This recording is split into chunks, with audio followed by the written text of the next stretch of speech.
Le droit international humanitaire, ou DIH, est un ensemble de règles visant à réduire la souffrance causée par les conflits armés. Il établit des directives pour protéger ceux qui ne participent pas ou plus aux hostilités et pour limiter les types d'armes et de tactiques qui peuvent être utilisées. Connu sous le nom de droit de la guerre ou droit des conflits armés, le DIH encadre la conduite des guerres et protège la dignité humaine en temps de conflit.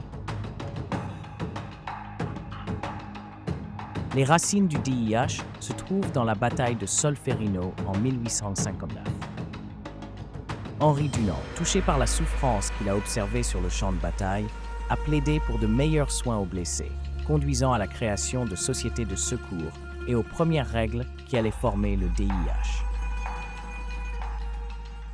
Au cœur du DIH se trouvent les Conventions de Genève de 1949 et leurs protocoles additionnels.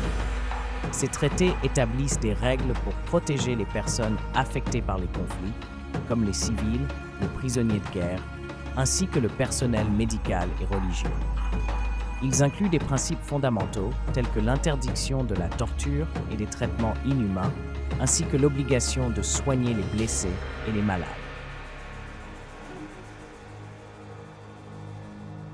En parallèle des conventions de Genève se trouve le droit de la Haye, qui se concentre sur les règles de conduite des guerres. Il définit des principes clés, comme la distinction entre combattants et non-combattants, et interdit les armes qui ne distinguent pas entre cibles militaires et civiles. Ce cadre juridique limite les méthodes et moyens de guerre, garantissant que certaines règles soient respectées lors des conflits.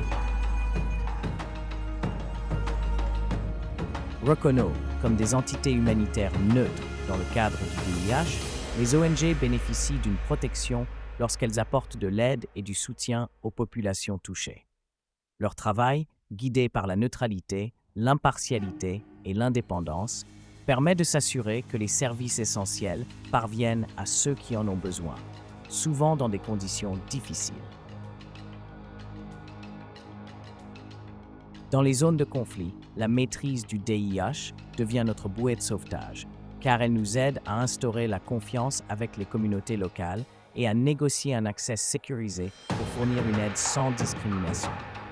Une solide compréhension du DIH offre un cadre clair pour interagir avec les acteurs armés, réduire les risques et promouvoir le respect de la vie et de la dignité humaine.